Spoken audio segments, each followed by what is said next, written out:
好，咁咧就大家好，咁我係 Victor，咁咧我哋今日咧就講關於 Avatar 嘅呢個系統啦，我哋有新嘅 update，咁咧成個系統咧就基本上會 RAM 晒，咁所以咧呢一條片咧未來嘅時間咧就會成為我哋公司嘅成個系統嘅叫做系統解說嘅使用方式，OK，咁所以咧就未來嘅時間點樣去用呢個系統咧，就大家可以點到呢一條片咧就可以睇晒。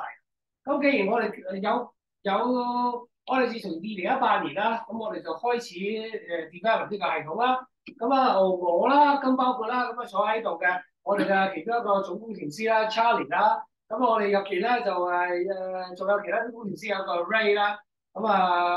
香港 Ray 同台灣 Ray 我哋兩個 Ray 啊。咁咧就同埋 Dennis。咁我哋五個，我哋仲有一個拍檔喺台灣。咁我哋五個咧就係創立呢間公司嘅創辦人。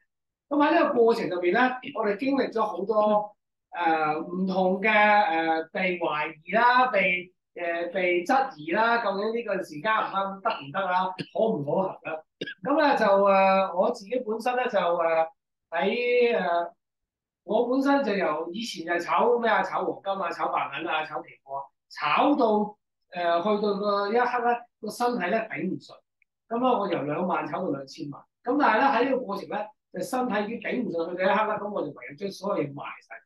咁好彩咧，喺2017年嘅時候咧，突然間俾我撞到我呢啲朋友，佢嚟香港玩，咁我諗起一個，即係我本身讀 AI 嘅，咁所以如果可以將 AI 同埋理財加埋一齊，可以做呢件事嘅話，好正咯，係咪啊？咁諗係咁講，即係咁呢件事做唔做得一件事啊？咁所以咧就同我啲IT 嘅朋友咧，Charlie 佢哋傾開偈，我啲。一講之下，唔講又只可，講咗咧咩咧？佢即刻咩一拍即合。咁再揾埋我啲理財經理嘅朋友啦，有啲 Ray 啦，佢喺香港嘅基金經理，再同佢講埋佢就當然我唔係淨係指佢講，同佢兩個講啦。講咗好多個之後，突然間佢兩個話：哇 OK 喎，我哋都有興趣。咁Ray 咧就已經行咗 L 股超過10年，Dennis 咧就行咗 L 股超過8年。咁但係咧，Dennis 嘅戰績咧咩啊？過往嘅我哋都睇過啲 PowerPoint 啦，個戰績彪炳啦，5年去咗18倍嘅回報。咁所以咧喺咁嘅情況之下，如果有個咁樣嘅基金經理願意同你一齊合作，話晒佢啲秘密你知，而你將佢全部變成電腦化㗎，真唔真啊？即係我唔知你真唔真，我即刻去還應㗎嘛，係咪？咁咧就所以咧就同咗我哋啲工程師溝通一下之後咧，我哋18年開始變得啦，佢19年咧嘅4月咧正式我哋 launch 今日嘅係。唔係，我哋正式 launch 我哋嘅系統。但係而今時今日咧，你哋見到嘅咧，我哋不斷咧喺度咩啊，開緊會溝通緊，點樣可以令到我哋嘅被動式收入都不斷增加。咁呢樣嘢，相信大家聽到被動式，我唔知你有冇興趣啦。我喺過去呢15年一直係追求一件事。如果有一件事我要做到死為止都繼續做嘅話咧，我就唔會做，因為唔值得。嗰陣我人生得嗰短短幾廿年。我唔想花費時間喺工作上，但係如果我可以有啲嘢做咗，短短嘅時間做咗，而令到我長期有不在職收入嘅話咧，或者個被動式收入嘅咧，就係我過去呢15年不斷追求嘅嘢。咁你會唔會？呢有冇興趣啊？係啊，做咗前面即係攞後面啦，係嘛？咁咧就話好，咁所以咧，我哋成個 ADA 咧，我哋咧成個 ADA 嘅。只係成個英文字嘅前面嗰句啫。我哋成間公司嘅名咧叫 Avatar，A-V-A-T-A-R。咁 Avatar 喺大家有冇睇過呢一出戲咧？叫做咩啊？阿凡達啊嘛。咁咧我哋就係想本身就已經想進入第二個世界。喺2018年嘅時候就攞咗呢一個名。點知咧喺元宇宙出世嘅時候咧，呢個名咧其實就好輕香啦。所以其實呢間公司嘅名本身已經好值錢。咁所以咧，我哋覺得哇，喺攞得啱啱好，永遠都喺一個咩市場嘅前面行多少少，咁行早少少。咁咧就我哋喺呢個 Avatar 上面咧，我哋做叫做智能交易啦，聰明理財啦，我哋用機械人咧嚟幫我哋暫時淨係掌握呢個加密貨幣市場。好多人都問我哋。除咗加密貨幣市場咧，可唔可以做埋股票啊、期貨啊、外匯啊、黃金啊等等啊？有冇興趣啊？你覺得對加密貨幣市場有興趣多啲啊，定係傳統市場、傳統金融有興趣多啲啊？係啦，哇係咯，你真係成日都咩咧講出我哋督破咗個答案係嘛？人人都唔好淨係要一，不如一加一大於二。咁咧就所以而家我哋有好多人問我哋點解你一路都淨係喺加密貨幣市場？你覺得點解？大家有冇覺得有冇原因？我哋淨係暫時淨係 focus 喺加密貨幣市場，而唔跳出呢個框框。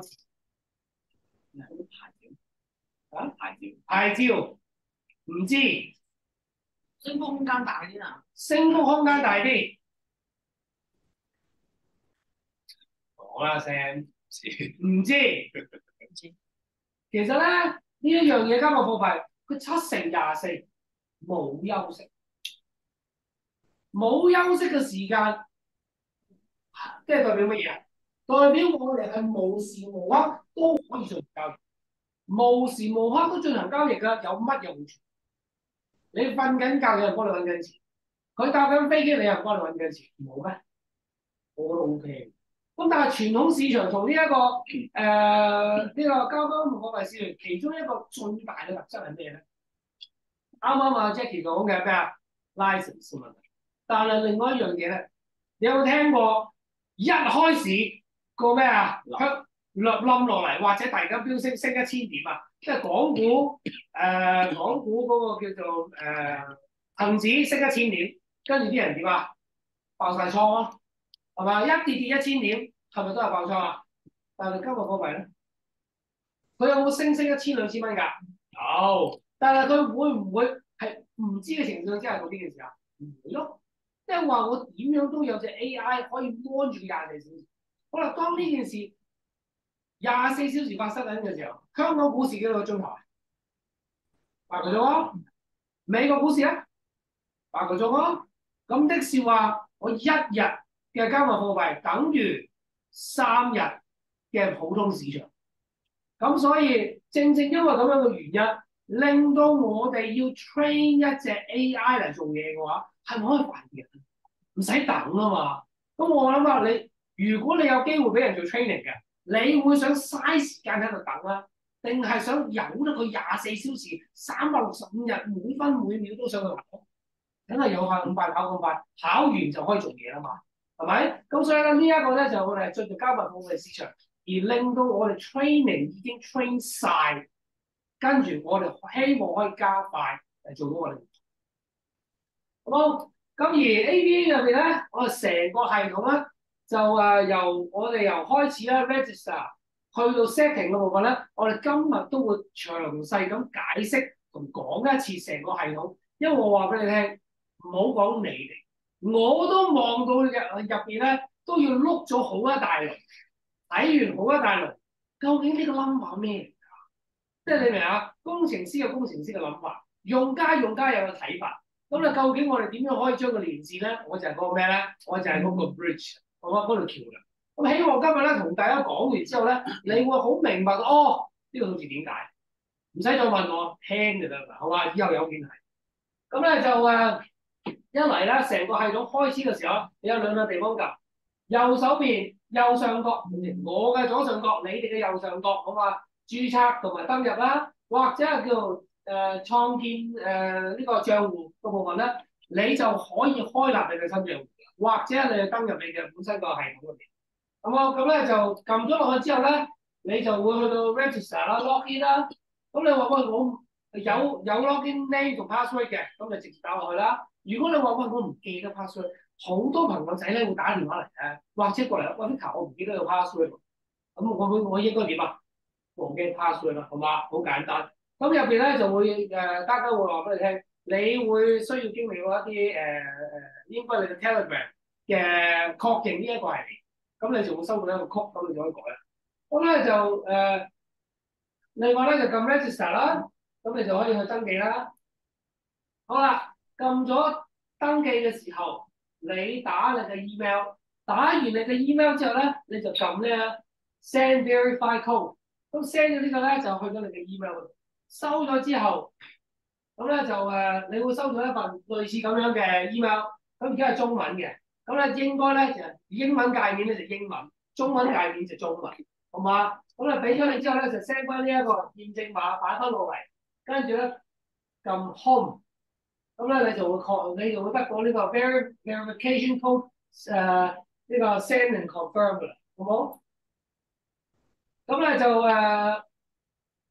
撳 home 之後咧就會出現呢一個就擺翻頭先個 code 啦 verify 咗佢，咁咧就需要你自己打翻個 password and confirm password 落去。咁呢一度咧，我哋冇特別要求大家做咩嘢嘅，咩又話要符號啊、大細階啊。其實呢個 password 重唔重要？重要，但係重要在於咩？睇翻個系統嘅啫。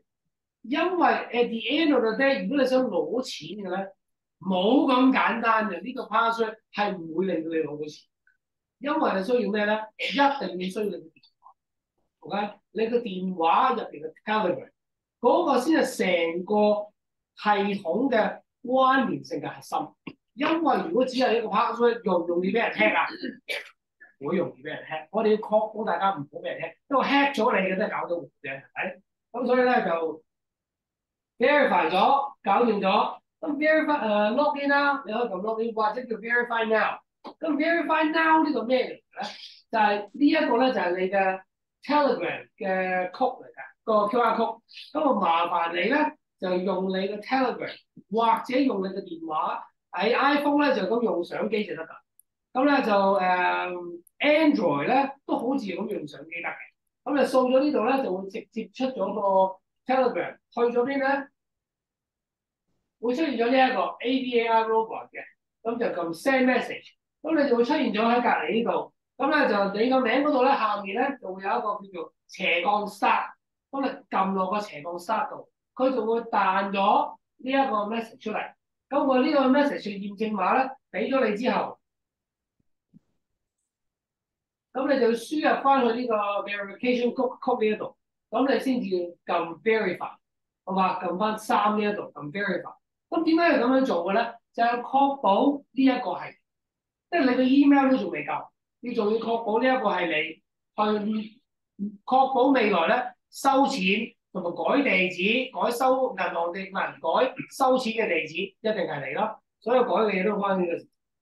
咁啊，咁咧就可能入咗去嘅時候咧，呢個 Sam 嘅戶口嘅其中一頁幾時嘅唔知啦啊。咁重點咧就係、如果你想 log out，嗱呢一頁係講 log out 嘅啫。咁呢個人仔佢就會彈出 log out 嗰度。唔係先話喂唔係喎，log in 咗之後，我想走。我如果喺網吧嗰度 log in 咗，但係我冇 log out 嘅話，係咪有機會人哋睇晒你啲資料啊？咁你就要記住咩咧？撳 log out。咁咧或者咧，你建議大家咧，如果你去一啲任何嘅地方係唔覺得好安全嘅話，你用乜嘢咧？叫用 Chrome 嘅無痕。我嘅無痕嘅網絡網站咧，就可以上到呢個系統㗎啦。咁而你 log out 唔好，log out 好，唔 log out 好，就咁交叉嘅咧，佢都唔會做記錄嘅，好冇？咁咧就撳呢個人仔撳 log out，咁就出去㗎。好啦，咁咧有人話，喂，我想知道咧，其實呢一個成個系統，我曾經擺過幾多錢落去個 AVA point 度？好啦，大家知唔知道個 AVA point 有咩用？找 algo，仲有咧收錢。收錢，就話其實咧唔係找數就係收錢㗎啦，好簡單嘅啫。你真係啱啊，真係啱到冇人有。咁咧就 transaction history 咧就係、我想問下大家，知唔知道？哦，我啱啱會同大家講 mining 嘅時候咧，你會有，因為我哋嘅會員系統咧比較特別嘅。今日我推薦你都好啦，咁我可能會有一啲推薦費用收入。但係咧，我今日冇推薦你都好啦。但係咧，可能你有啲收入咧都俾到我，或者係我有啲收入咧都會俾到你。咁如果嗰啲收入無厘頭多咗錢要唔要？你唔知喺邊度嚟嘅喎。是但啦，總之有錢收就收咗先係嘛？收唔緊要，唔好要我拎走就得啦，係嘛？係啦，OK。咁咧就但係收錢咧，我哋成個系統咧就比較特別嘅。我哋用嗰個方式咧，呢個叫做蜂巢會員系統。因為蜂巢會員系統個特性在於，就係我哋有叫做 Utopia 嘅共同體嘅烏托邦嘅共同體嘅理念，就係、我賺到錢你有份，你賺到錢我有份，大家都可能會有。咁但係點樣先變成你有關係嘅咧？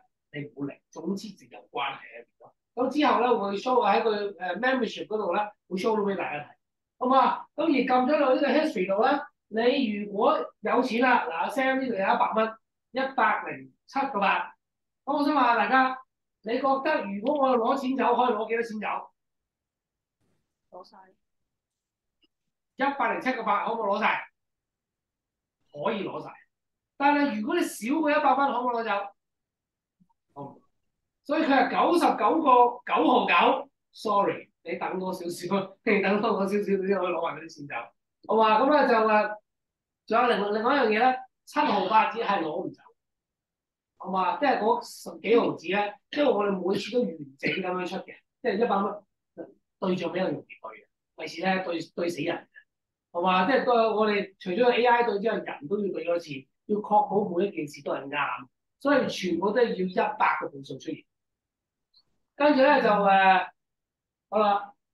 咁咧，如果你話喂，啱啱Jackie 所講嘅，我冇 AVA point 喎，但係我要用隻 algo 喎。因為如果你想用機械人幫你一路自動喺度炒緊，跟住咧又自動賺錢嘅情況之下，咁我想問下大家個戶口哦，你可能唔知道 algo 之後先同大家講。咁 algo 咧，其中一個部分咧就係喺你嘅 Binance 或者你嘅 Bybit 戶口入邊，錢喺你個戶口入邊。咁如果喺你個戶口入邊，我又要攞到你錢嘅話，你覺得安唔安全？唔安全，好驚喎，係嘛？所以咧，你個戶口我係攞唔到錢。但係如果我幫你賺咗錢之後，我又冇錢收嘅話，咁我就係齋做冇錢收㗎。你覺得點啊？冇可能。冇可能啦！我應該任何一間公司或者任何一個人齋做冇錢收啊，都唔係執笠就走人㗎啦，係咪啊？咁所以咧就我哋有個要求咧，就大家咧就擺低5%，即係我投資1000蚊，我就要擺低5%，5%即係咩啊？50蚊。咁50蚊，即係你都唔會用我哋嘅系統擺低即係50蚊咁少啦。咁咧就我們有沒有最低的 ABA point 的入賬的金額？5%嘛，都5%。那我投資1000塊，我不是要放50塊而已，對，那就係5%啫，好冇？就是最少100，最少對吧？最少100，對對對。所以咧最少嘅100蚊美金，好嘛？咁所以咧你要擺100蚊美金落去。咁所以如果100蚊美金係 minimum 嘅話 therefore 你每一次投資，我建議你即係幾多個 percent 啊？5%，5%100蚊嘅5%，100蚊除以5%，2000蚊，好嘛？所以即係建議大家，如果你要投資2000蚊，用我哋 Algo 嘅話咧，最少計100，即係2000以上嘅咧，咁你先覺得自己唔好輸蝕咗俾佢吧，係嘛？唔好蝕俾我哋。咁咧就呢一個係我地址，咁你只要用你個 Binance 或者你個 Bybit 掃呢個 QR code，咁咧就add 地址之後咧，你就可以擺翻輸入翻你個 USDT 個金額，再喺你完成交易嘅時候擺翻呢個 transaction ID、TX ID。咁如果你因為我哋嘅賬戶咧喺呢一個 account 入邊咧，我哋喺 Binance。咁所以你轉帳以後咧，你嘅 TXID 咧只係需要個 number 啫。如果因為佢會出現 internal transfer 跟住嗰個 number，你就淨係輸入個 number 啦。以前要加埋啲英文字，而家咧淨係輸入個 number 得啦。因為我哋有 upgrade 咗佢。好冇？咁你就擺喺度。如果唔你擺埋 internal transfer 落去，咁點啊？佢話俾你聽 error，咁你再輸入過去，好冇？咁你輸入到正確為止。但係咧，大家唔好話輸入一次錢就諗住擺2次個 TXID 落去咧，係冇效嘅，因為係有人試過唔小心用咗，好冇？跟住剔翻之後咧，就 confirm 4就搞掂啦。好，咁咧就當你入邊有錢，啱啱send 嗰個戶口入邊有100蚊，107個8。咁如果我想拎走嗰100蚊，咁 withdraw 咧最少咧就係要100蚊或以上，咁係用整數嘅。咁或者你話我唔係我一次過想拎走晒，咁 maximum 都可以，咁你就可以咁 confirm 啦。好，咁咧就啱啱呢一段關於嗰個叫做 ABA Points 個 ABA 系統，個 ABA Point 呢樣嘢咧就係我哋公司嘅個 token 嘅名啦。咁其實佢暫時咧都係等於一個 USDT 嘅，即係1蚊美金，好冇？好啦，咁咧就呢一個咧 mining 咧，我哋掘礦嘅部分咧，係我哋成間公司由2019年4月開始擺出嚟喺呢個世界嘅時候，第一個 product，而係亦都係我哋嘅核心嘅產品。因為呢一樣嘢咧，係讓我哋做到乜嘢咧？唔理個市升定跌，我哋只保證，我哋亦都保證每一個月或者每15日，我哋就會將你本身嘅數量增加數。咁所以咧，如果啱啱我 show 我 open 我個 account 俾大家睇嘅，因為我所有嘢撳晒俾你。咁撳晒俾你睇嘅時候咧，你會發覺咧，原來我只係求其咁劈咗喺度，真係冇理過佢咧。喺呢幾年之間咧，啲 account 咧係會暴漲嗰個程度係喺我嘅意料之外，好冇？咁咧就亦都有好多朋友咧，就因為咁樣咧，都已經賺咗大筆籌咗離開咗，用咗喺第二度，好冇？咁咧就點樣可以令到你擺咗喺度唔使理，又自動掘礦，而喺市場上面嘅商機，佢會不斷自己叫做我哋叫做套利啦，或者叫做搬磚啦。咁咧就喺市場上邊，而家咧嚟緊咧，我哋已經出咗第7代 mining。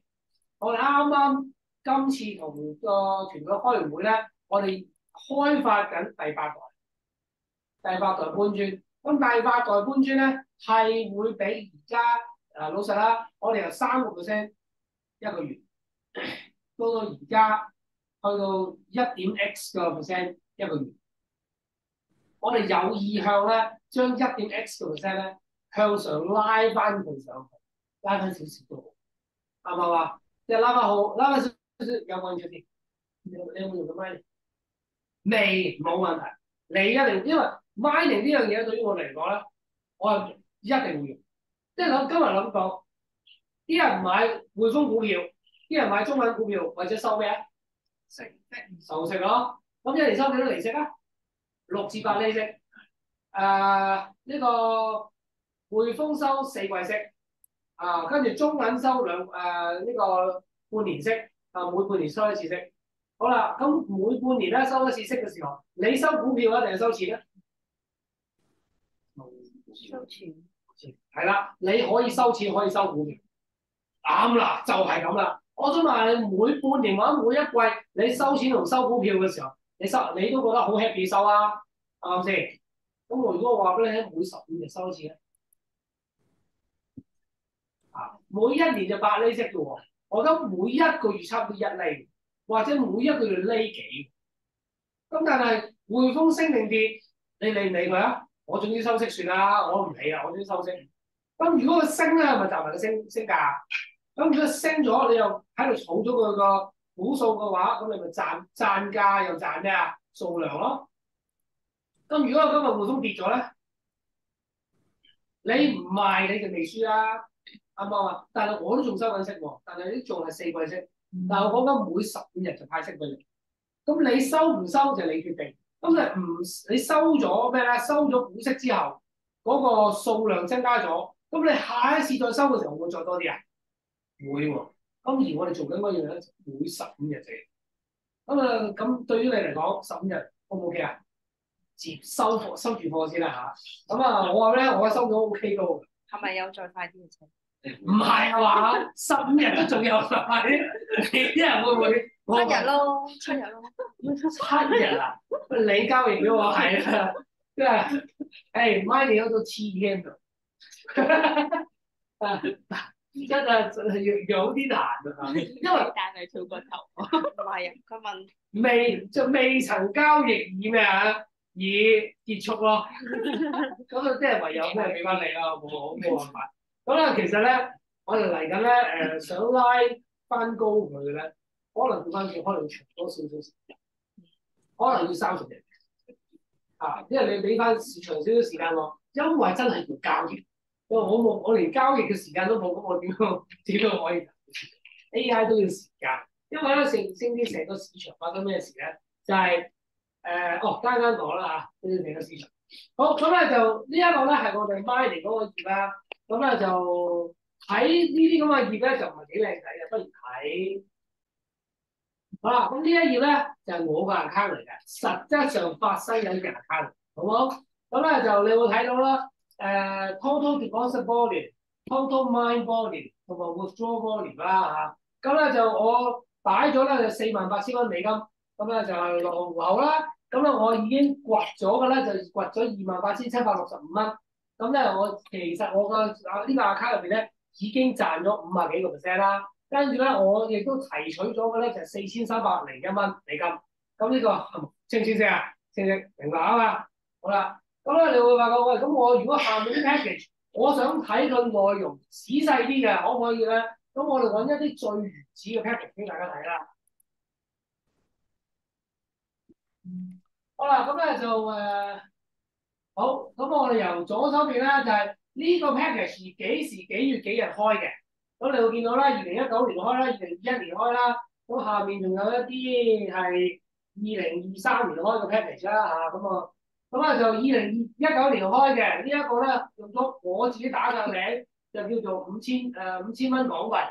你見到呢度有個綠色嘅T 字嘅咧，就係、是、USDT 嘅 logo 嚟嘅，而家啲人嘅 logo。咁上面呢個係 Bitcoin 嘅，以前咧我哋可以擺 Bitcoin 嘅，咁而家呢一刻咧我哋淨係收 USDT 啫，因為個系統太多結算嘅咧，我哋都有啲複雜。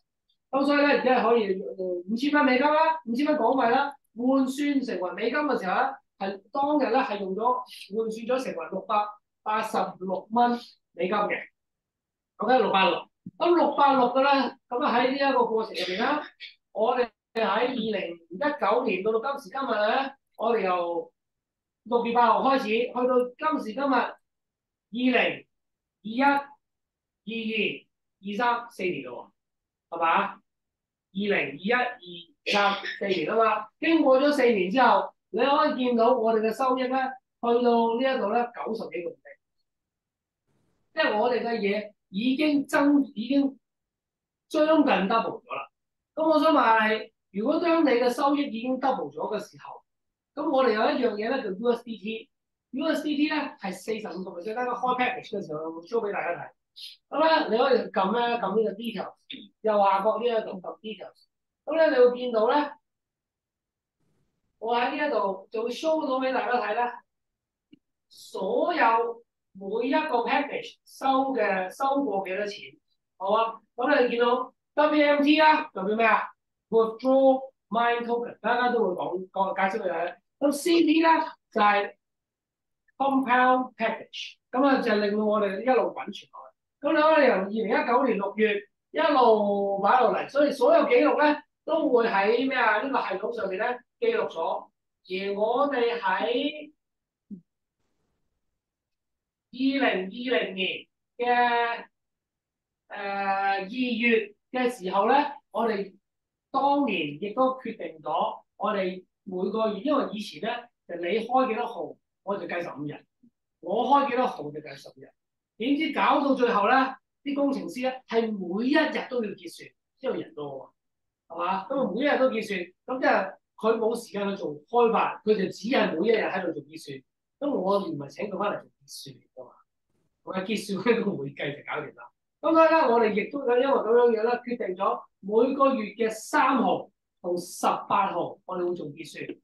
結算咗之後，19號就會我哋做後台嘅同事咧，會繼續會對賬，對晒所有賬冇問題啦。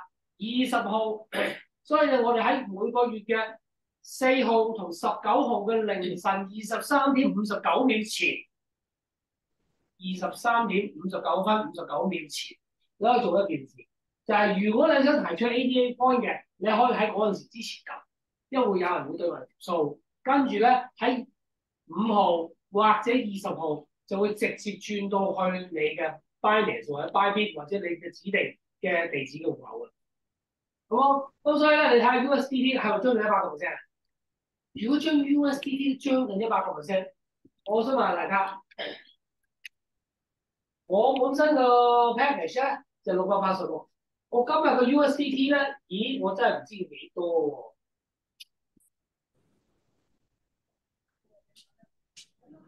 喎。95.217啊，咁咧就我睇下未來有冇機會啦，可以，我想問一下，我能知道未來我能知道我的 USDT 增長了有多少數量嗎？來，當我知道數量嘅時候，如果我係686，我已經多過等於686，100%嘅時候，我其實唔係，sorry，呢度係686嘅45%，686嘅45%係等於308蚊。308蚊，我啱啱增加咗92乘以1.9517，即係我今日咧，其實而家呢個 package 上邊咧，我有602蚊美金。OK，我已經有602蚊美金增長。我想問下大家，如果我已經有686，我個美金已經係收緊602蚊嘅話，對於我嚟講，呢個 package 係咪近乎回本啊？咁所以我後面剩翻出嚟嘅 BCH、BTC、ETH 係乜嘢啊？純利啊！所以我只要擺足夠嘅時間，我 USDT 夠數量嘅話，我上面嘅話 BTC、USDT BTC、BCH 同埋 ETH，只要個數量一路增加，佢只要數量唔係變零嘅話，我有冇輸錢啊？我冇輸，我差唔多叫驚呢啲賺。咁所以咧呢個嘅 BTC 嘅呢個我哋 mining 個 package 嘅特性。咁所以咧呢一個咧係我哋其中一個 package 啦。咁咧就撳翻走㗎啦。咁我呢一個咧而家係做緊CP 嘅，即係呢一個 package 我係做緊19年呢一個 package 我係做緊 CP 嘅，咁咧就 compound package。咁你又見到另外一個咧，呢一個咧係就我擺咗0.1，當日嘅0.1咧就係6860蚊美金一個 BTC，咁我買咗0.1個。OK，咁咧而家咧呢一度咧你又見到咯喎，我嘅 USDT 咧又話95%，但係我發現咗啲勁嘢喎。你睇下我嘅 ETH 已經係101%，101.49%，咁即係我已經多過100%，係嘛？咁你諗下呢個世界有乜嘢嘢可以幾年之內將你嘅資產起碼得？咁你話咁都數量增加咗都好啊，係嘛？如果你今日買咗匯豐股票，你增加咗1倍，幾年增加咗1倍，我覺得你唔介意啊？OK，問清楚。咁咧就呢個其一啦，其二咧就係咁呢啲就係嗰啲 detail 啦，你可以睇到啊。咁咧另外咧就係你會見到嗱，由左至右同大家講，呢個係日期、年期你幾時開㗎啦？跟住上面就係你而家用緊嘅咩嘅幣啦、coin 啦，應該大家都全部都係呢個叫 turquoise 嘅藍綠色嘅。跟住咧就係個名啦，個名隔離咧就係有一個而家呢個 package 嘅實質嘅名稱嚟嘅。咁咧就你可以有支筆喺隔離咧，你可以將你個 package 改名啦。跟住咧綠色嗰度咧就係而家呢一個 package 已經幫你叫做掘咗或者係個價值，掘咗出嚟嘅價值。咁你話你未變現嘅話，你都未收到錢，未收到錢即係都咩啊？都未係你嘅收益嘅。好，咁咧就再隔離嗰個叫 current 嘅意思係咩咧？就係你而家個幣嘅數值，因為我哋講緊佢係一個 token 嚟噶嘛。咁即係今日個匯豐嘅股票係幾多？佢升咗幾多？乘翻你嘅股票數量就係你嘅現貨價啦，係咪啊？你現在收益啦。而家你見到呢個 current 咧，就係將你嗰4隻幣乘翻現有嘅現貨價，等於你而家 package 嘅價值。即係我當初係686蚊，今日係3894蚊。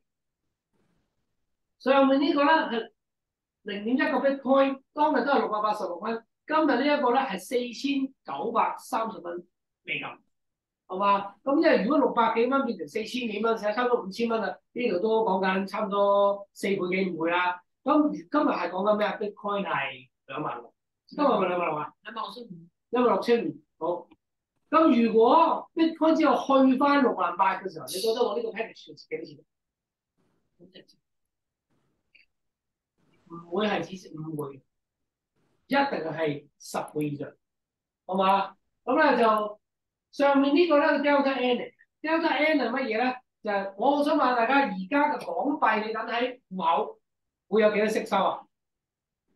最高咧，好似聽過年息有4厘幾，係咪？咁但係咧，我哋而家呢個 Delta N 咧就係美金嘅你當叫做儲蓄啦嚇，咁咧就100% USDT，咁佢就每個月喺度派緊出嚟。咁我咧就收咗3000蚊，我投資咗1萬，so far 咧喺2021年8月到而家咧就已經2年啦，2年我收咗3000蚊，咁都十幾個 percent 一年啦，係嘛？咁睇。咁都我唔知你覺得 O 唔 OK 啦，係嘛？咩都唔使做過，成日擺喺度都有10幾厘，咁我都 OK 嘅。但係對於我嚟講，點解我會做 WMT 咧？就因為我每一次我都拎錢出嚟，唔係為咗我要拎錢，為咗我要確保睇住啲同事們咧係真係有做嘢。係嘛？我哋可以原來有錢收到喎，咁即係話佢哋有做嘢啦，佢哋冇我都要對數嘅，我要用另外一個形式嚟再對一對數，好唔好？好啦，呢度咧叫做 return history。咁呢個 return history 咧，就每一期，你會見到3號、4月3號、5月3號，我係咁就每30日出一次嚟啦。咁我就見到我自己嘅收益量幾多。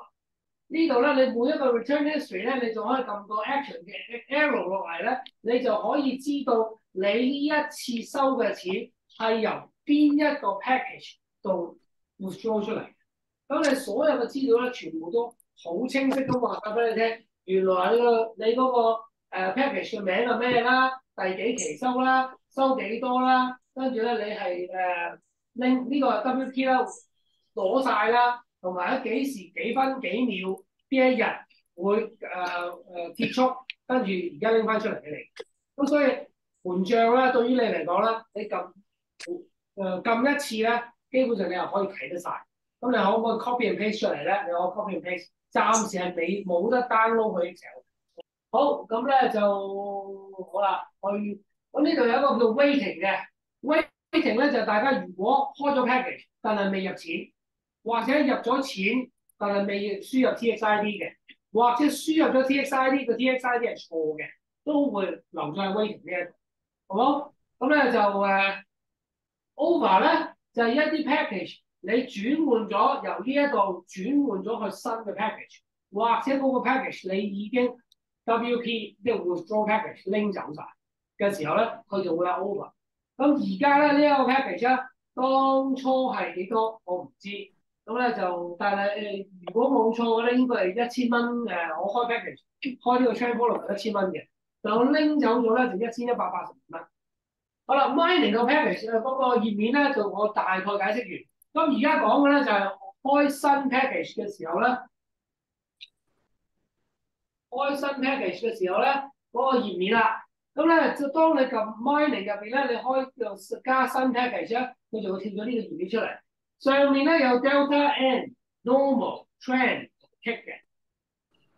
咁咧就我而家逐個同大家講乜佢哋係屬於咩嘢啦。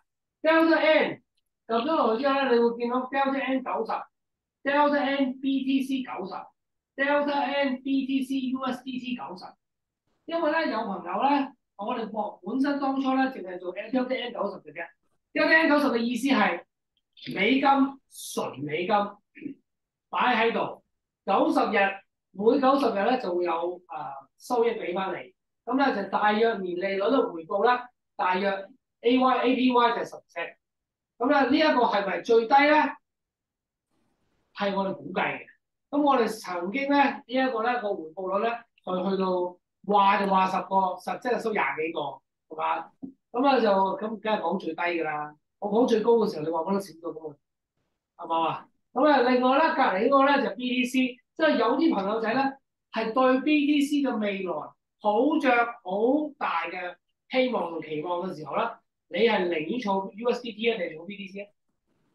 嗰個朋友仔就想做 BTC 咯，咁我淨係想做 BTC，但係我又想將佢個量增加嘅時候，就擺喺呢一個 Delta N 嘅 BTC 90嘅。咁有啲人咧就想分散風險咧，就將咩 BTC 嘅 USDT 90嘅，咁就50-50，OK？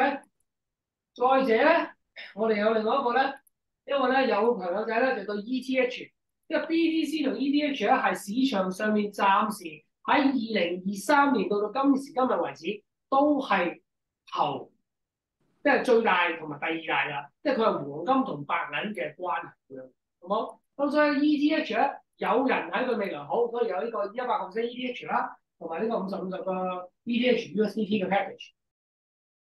呢個咧就係 Delta N 嘅。我哋撳咗其中一個 package 之後咧，咁你就自己輸入你個名稱啦。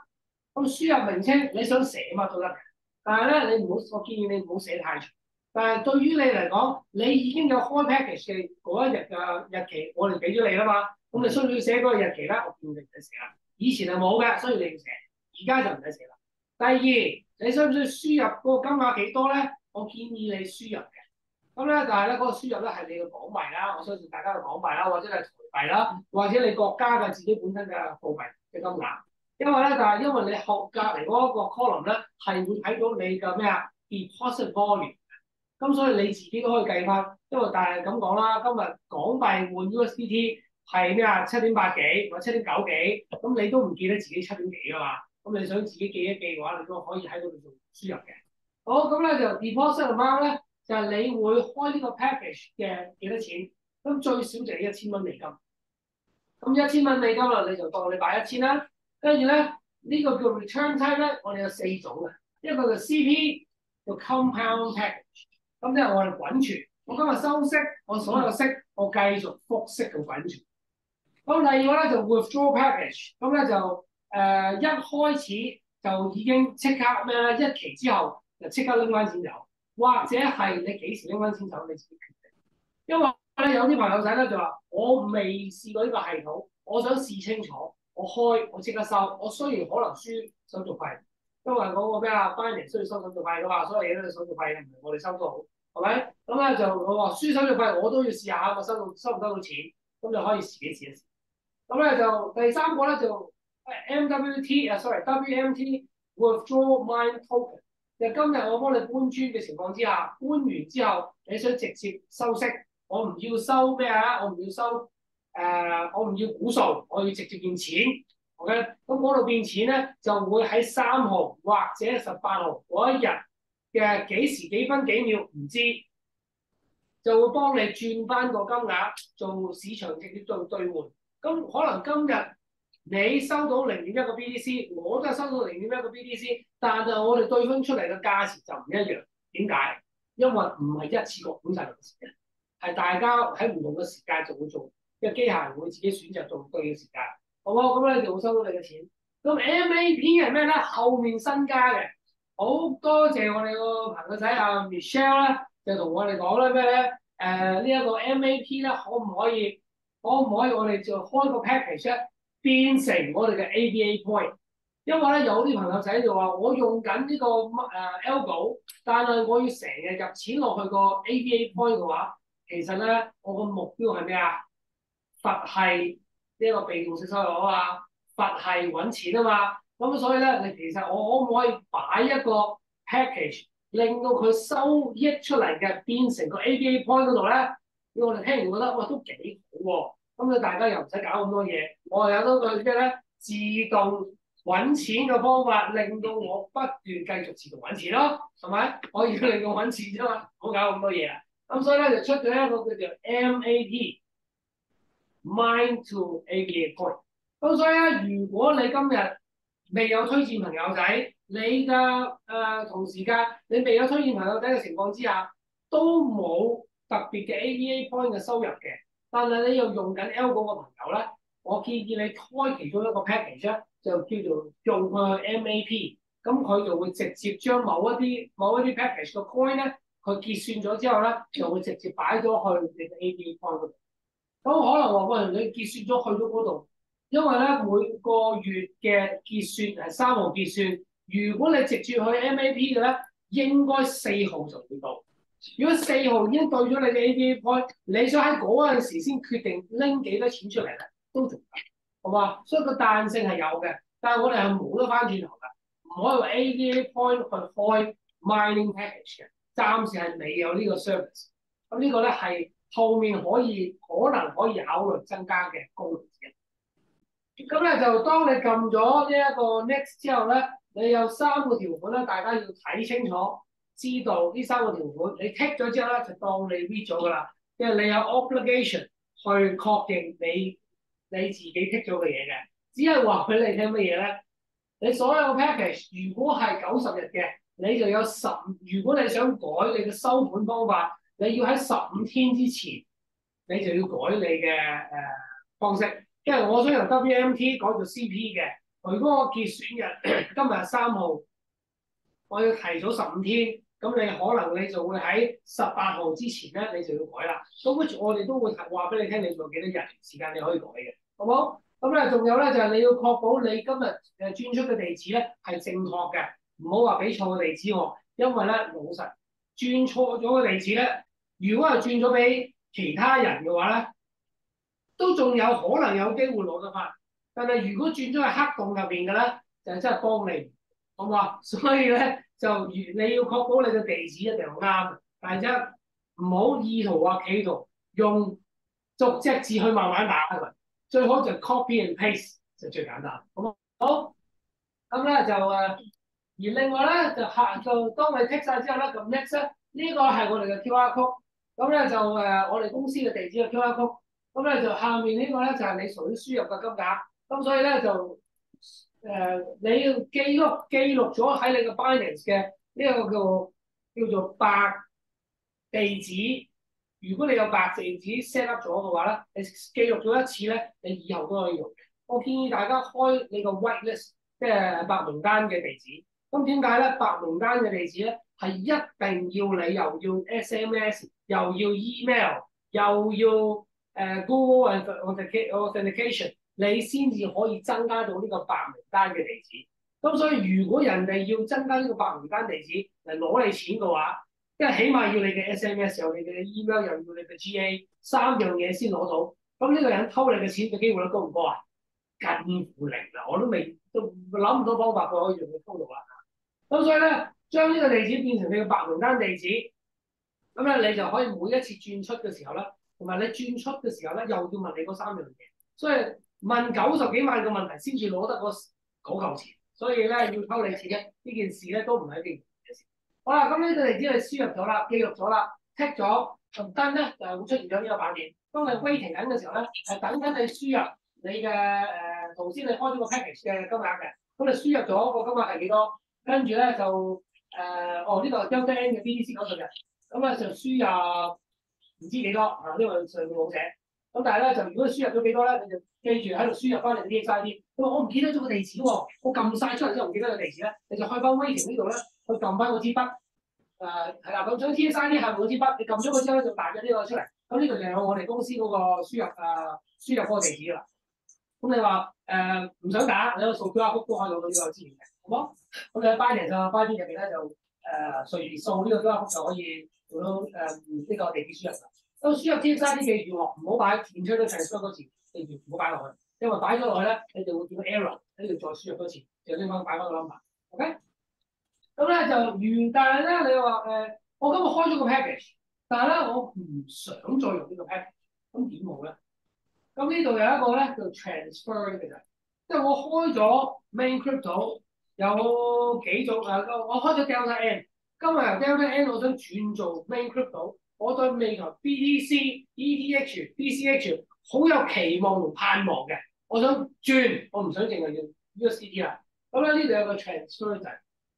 當你撳完 transfer 呢個掣之後咧，咁咧就係如果呢一個咧呢個情況咧就係今日我有一個15 day 嘅 main crypto 嘅 package， 咁我有4隻 coin， 咁對未來咧，我對 BTC 咧，即係喺呢個情況啦，我對 BTC 同 BCH 嘅未來咧，抱住一個可能佢冇 ETH 升咁多，所以咧我想將佢全部轉晒去 Delta N， 即係轉晒做 ETH 同 USDT 嘅。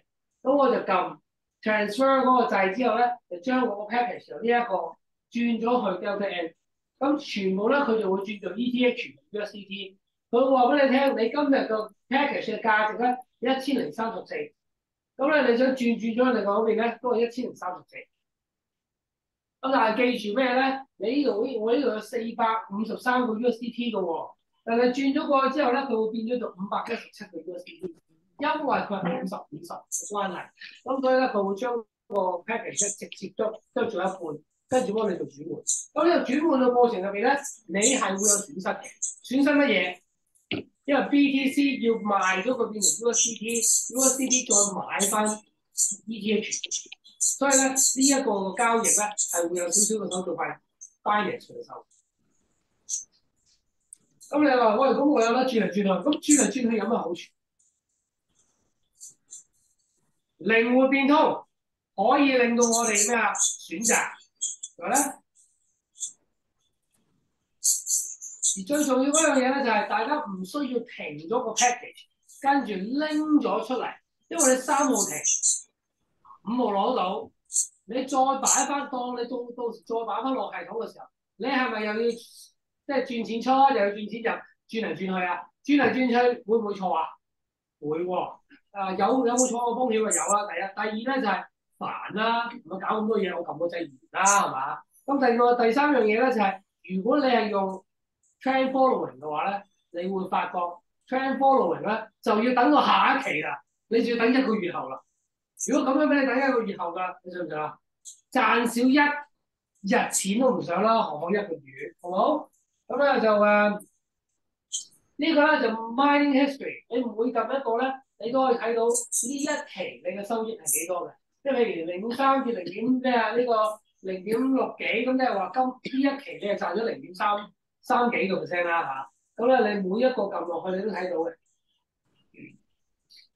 好啦，呢個 over 咧就係用完成咗嘅 package 咧就會出現喺 over 呢一頁上面啦。咁你話因為你有啲朋友仔話，其實我已經拎走咗，我開過幾多個 package，你會唔記得？你投資過啲乜嘢，你會唔記得？你賺咗幾多錢走，你會唔記得？因為你想記得佢睇翻嘅話，如果全部都要你自己個人記錄嘅話，你會發覺呢件事咧就叫天方夜譚。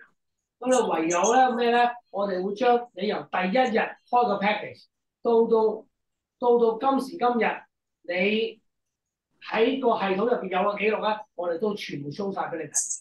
你睇唔睇你嘅電視？我哋 show 晒俾你睇。好，咁咧而家呢個咧其中一個戲肉，咁呢個戲肉咩咧？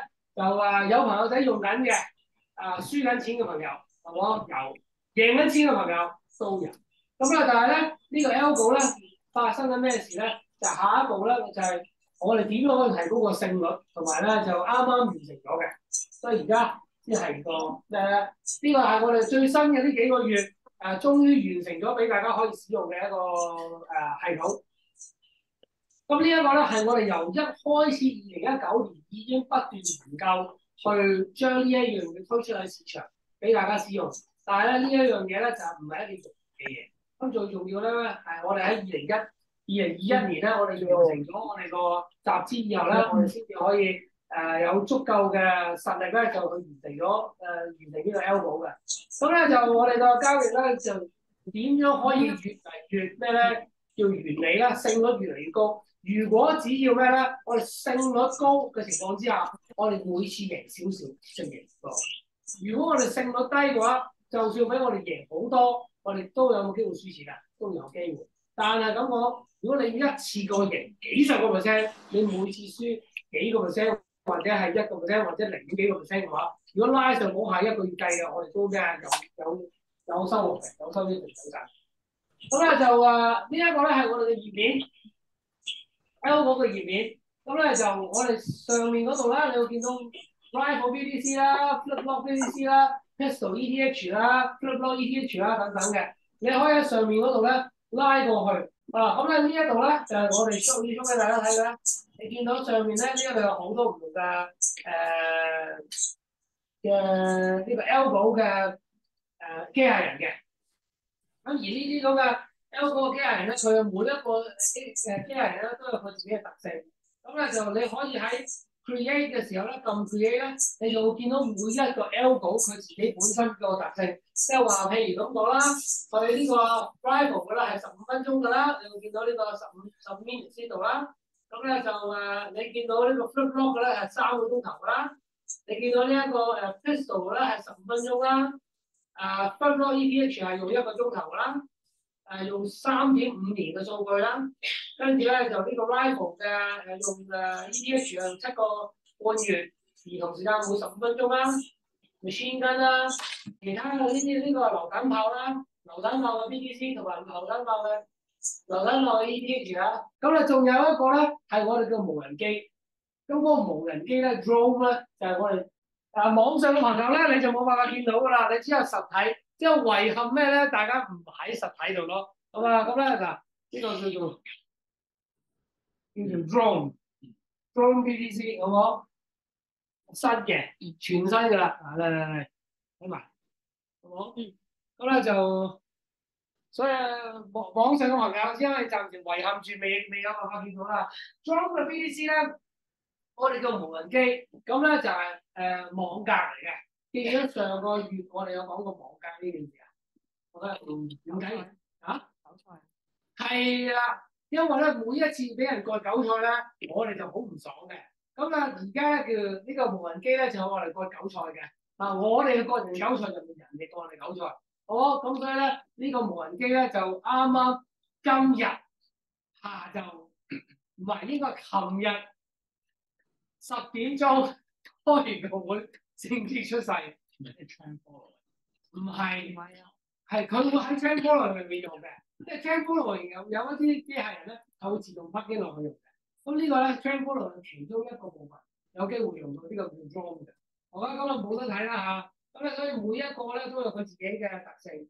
好啦，咁咧就你會見到我哋會有唔同嘅algo 啦。咁我哋嚟緊咧都會 show 俾大家，因為所有嘢都係更新中，話不斷更新中。咁會有咩咧？其實而家最火熱、賺得最多錢，精準步槍咧，我哋喺上幾個月咧，我哋嘅精準步槍咧，我哋係叫做單進單出嘅，即係我買咗一隻 BTC，我就會一隻 BTC 直接出咗。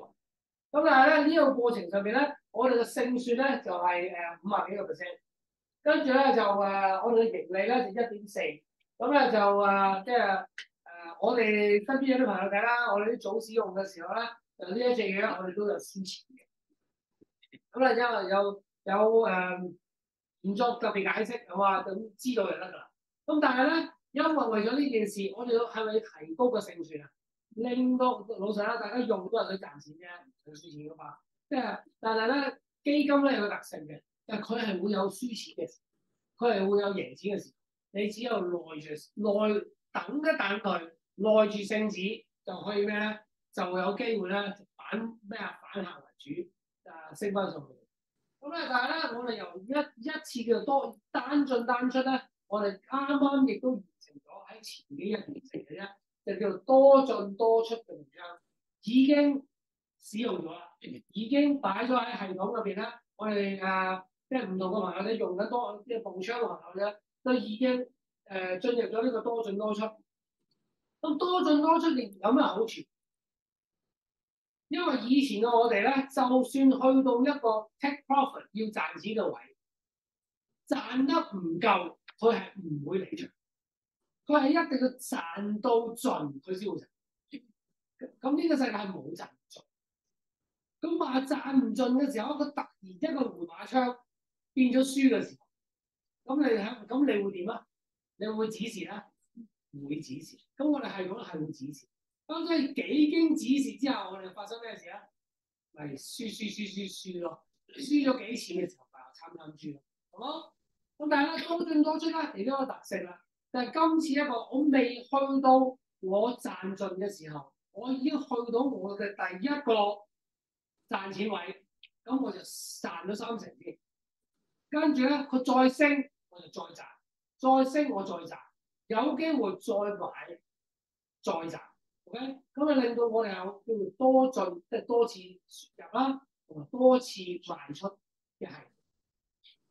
咁亦都因為有多進多出嘅關係咧，我哋由50幾個 percent 嘅勝率咧，已經提升到71個 percent。如果大家明白 algo，你上網檢查，超過50個 percent 嘅勝率嘅咧嘅系統叫做叻，呢個60個percent 嘅系統咧叫做勁。超過65個 percent 嘅系統咧，叫做神級。咁我哋咧我哋唔係話自己神級，我只有話俾大家聽啦，我哋嘅勝率都暫時70%。佢會唔會再高啲？仲繼續喺度咩努力緊。咁咧同時間咧個盈利因子咧1.32%。咁我最近咧我唔知其他嘅使用者有冇啦。我最近睇翻個 Telegram 咧有個 robot 有信息 send 出嚟嘅，最近嗰幾次咧都係正向，但係咧亦都有同時間咩咧？最近嗰正向嘅前嗰幾次咧係冇交易，好冇？咁咧就我 so far 見到係正向收入啦。咁所以咧喺咁嘅情況之下，我哋嘅平均成交咧個收益率咧係即係多咗。咁咧就另外一個咧就係 MDB 嘅部分咧，即係我 maximum drawdown 即係輸最多嘅機會率啦，就會啱啱由上一次嘅數量啦，到而家啦係爭咗10%，即係我又輸少10%，我贏多咗個。如果喺呢一度個比例咧，平均成交嗰個 percentage 係 double，咁啊就 percentage 就高咗，咁啊我收益就多咗，代表咩啊？我應該係賺多啲，好冇？咁呢個係我哋而家個步槍嘅最新嘅調配，所以大家會問我，上個月都問緊應唔應該轉，我話俾大家聽，我唔想大家轉，因為咧千祈唔好轉，因為我哋環境都出緊新嘅嘢嚟緊啦。因為如果大家轉嘅話，大家個嗰個咩啊 inheritance， 即係你話嗰個承傳嘅嗰個負數係會冇咗。咁承傳負數冇咗嘅就好唔抵啦，係咪？我目標就係要幫翻你賺錢㗎嘛。咁啊，未明白咩叫承傳咧？大家應該會解釋俾大家聽嘅。好啦，咁呢一個咧就係個其中一個 package 啦，其中一啲 package 啦。咁咧就一就係 wallet balance。咁 wallet balance 係乜嘢咧？就係你而家呢一個喺 Bybit 入邊，你實質嘅戶口入邊有幾多錢？呢個戶口有3000蚊，點解3098蚊？第二，你會見到 running 咁啊，即係呢一個已經喺度行緊嘅系統啦。三就係而家嘅 action， 呢個 action 咧，只要你剔咗佢嘅時候咧，佢就會停㗎啦，好冇？咁所以咧，你如果你唔剔佢咧，就當冇事。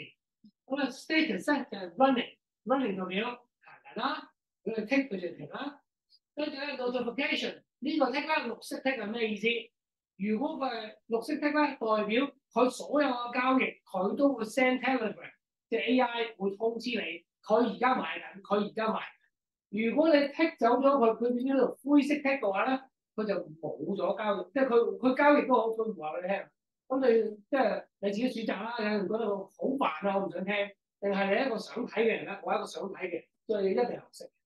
咁咧，另外一個 exchange 就 Bybit， 暫時今時今日我哋喺 Bybit 同 Binance。嚟緊咧，我哋會開 OKEX，跟住再會有其他嘅交易所，我哋都會繼續開嘅。點解咧？就係因為唔同嘅國家有唔同嘅例，唔同嘅例有唔同嘅需求，有唔同嘅 exchange 咧，即係交易所咧，就會符合到市場嘅需要。咁我哋都係為咗市場嘅特色啦。咁咧就 Algo Trade 嘅 name 咧，你可以自己改名，或者佢原本叫做乜嘢嘢，咁佢就叫咩名啦。第三一個 target 咧就係你今日係 BTC 啊定係 ETH， 咁你話嚟緊仲有冇其他咧？嚟緊我哋會加其他幣嘅，咁但係呢個咧都係慢慢一步一步加，因為太多嘅時候咧，大家只會都係問下一個問題，開始 check 到佢，其實咧我都唔使知道咁多幣，我都唔使知道咁多機械人，不如你可以開隻 AI 話俾我，直接幫我揀晒啲機械人同幣，佢自己交易，我賺錢就得㗎啦，係咪啊嘛？我幾了解你嘅心思，係冇？下一個咧就 current amount 咧，就係你本身嗰個package，你而家賺咗幾多錢，或者係開 package 嘅時候幾多錢。跟住咧隔離嗰個咧叫你係 inherited loss。inherited loss 嘅意思咧，即係話如果你個 package 輸咗錢，因為我哋講過 package 咧，如果輸咗錢，你擺1000蚊落去，如果今日變得翻剩翻900蚊，你係輸咗100蚊。如果由900蚊我賺翻變1000蚊嘅時候，我應唔應該收你手續費？唔應該，係咪 ？Which 真係唔應該收嘅，因為我只收乜嘢咧？幫你賺到錢嗰段。好啦，今日我幫你賺到由1000蚊賺到變1200蚊，咁我收咗你咩咧？我200蚊嘅咩咧收益嘅，200蚊我哋收20%，咁即係我哋收40蚊，收咗啦。咁我200蚊今日再過多幾日變得翻1000蚊，都係咪真係輸咗200？輸咗200啊！咁咁嗰200蚊咧就會喺度呈現出嚟，叫做輸咗。咁即係話我幫你賺咗200蚊，但我輸翻嗰200蚊嘅時候，我叫做輸咗200蚊，因為我收咗你嗰200蚊嘅手續費，好冇？所以咧呢200蚊咧就會變成呢個 inherited losses。咁咧未來咧我哋要幫你賺多過200蚊，我哋賺到300、400、500，我先會繼續再收你錢，好冇？清晰？跟住咧呢個 creation time 就你呢個 package 幾時開？好，咁咧就當你將個 algo 嘅 package 咧撳個箭嘴打開咗之後咧，你就會見到呢個 in and out winning ROI 呢一個 open amount 同埋 open average。咁咧 in and out 咧就係你擺咗嘅錢入去，究竟喺呢個過程入面做咗幾多次嘅呢個完整嘅交易，好冇？跟住咧就 winning 咧就係當然啦，成贏咗幾多 percent 啦。跟住 ROI 就係今日你賺咗幾多錢啦 ，return on investment 啦。open amount 但係咧而家開咗 package 即係買咗 BTC 嘅呢一個數量。OK，open amount 即係呢一個 package 而家買咗0.114個，咁咧就。Open average 就係喺26,110蚊嘅時候買，咁佢係買升定買跌咧，就你要再撳去 detail 嗰度咧，你先會睇得到。咁上邊咧就係個手動平倉，咁手動平倉，我想問下大家咩意思啊？你強迫個系統立刻幫你斬咗，即我都唔理你今日升賺定蝕。因為我幫你買咗啫，係咪？買咗26,110，佢今日佢啱啱喺度沽空緊，當佢喺度沽空緊。但係你望緊個未來個市喺度升喎。如果 Dennis 今日喺個 group 度話俾你，喂，未來望緊290喎，但係個機人喺度沽空緊喎，你會唔會驚啊？如果你驚，撳手動平倉，好嘛？即刻停咗佢，咁佢就會即刻將你手上喺你系統入邊嘅 BTC。即刻斬倉，打入系統。咁但係咧，嗰一次嘅 loss，嗰一次輸錢計邊個？唔計我哋，唔關我哋事，好冇？咁你得個知。咁咧就當你撳個 detail 之後，你就見到啦。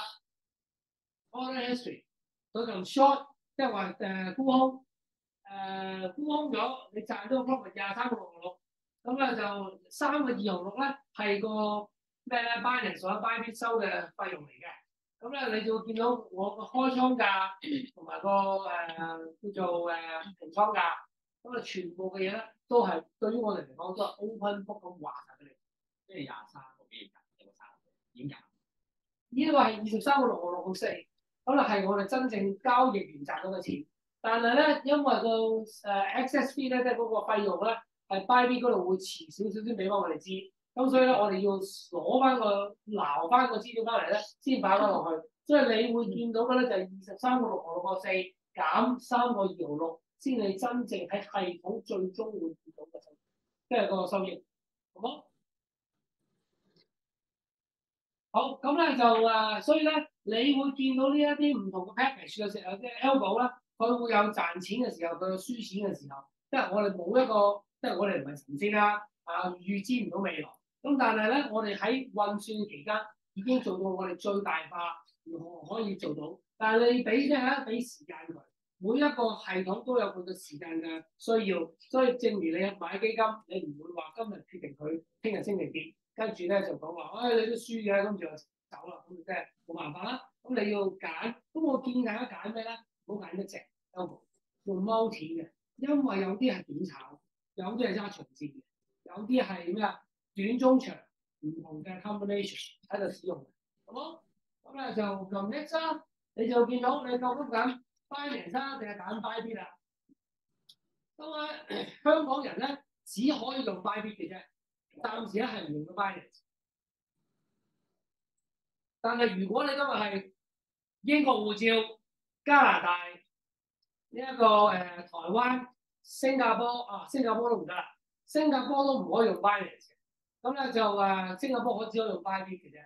咁咧就好多個國家咧都美國都唔可以用 Binance 嘅，美國都只可以用 Bybit 嘅，好冇？咁啊聽講好似加拿大都封咗 Binance，咁所以咧都係用 Bybit 嘅，咁所以咧就亦都咁嘅原因咧，我哋暫時係兩個系統就暫時都 cover 到我哋嘅 user 嘅需要，好冇？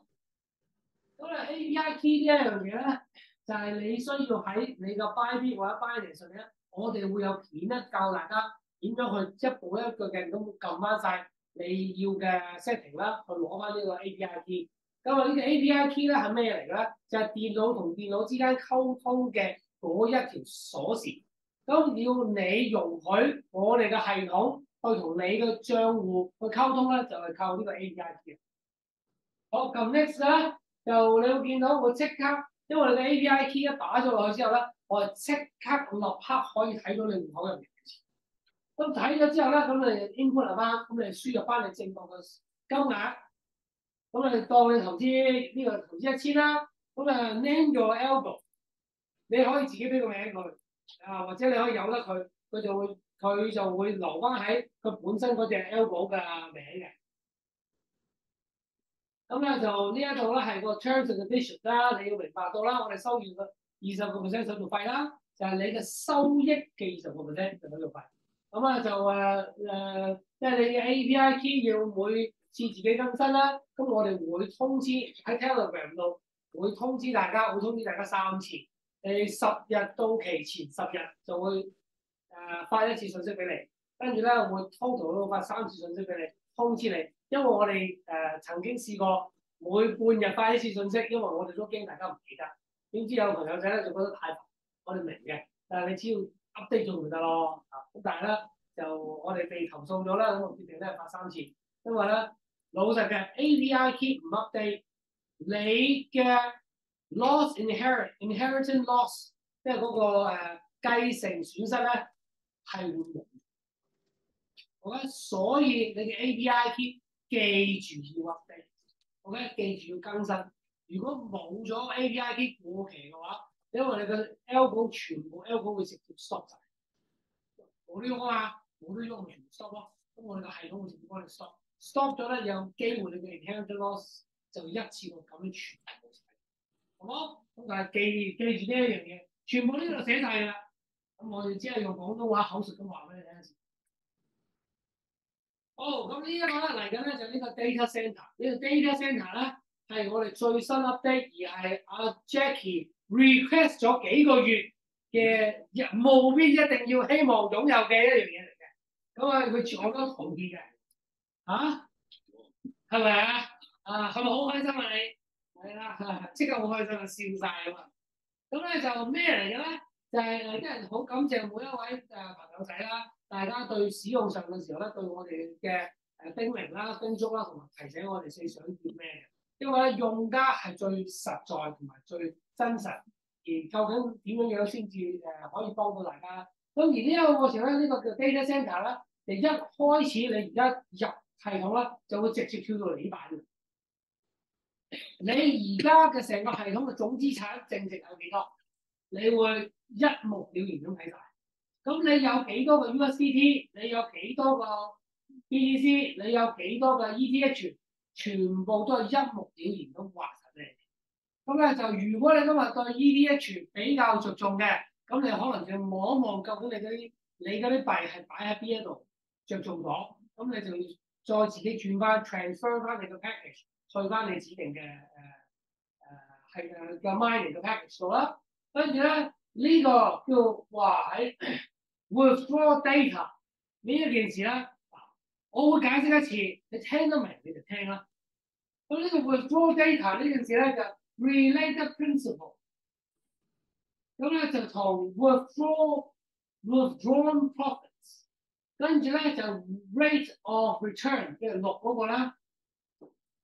呢3個關係係乜嘢咧？就係第一個4呢一個就係你今日如果你撳咗 WMT 或者撳咗 WP， 你係會拎走你啲 withdraw token， 或者你 withdraw 咗你啲 package。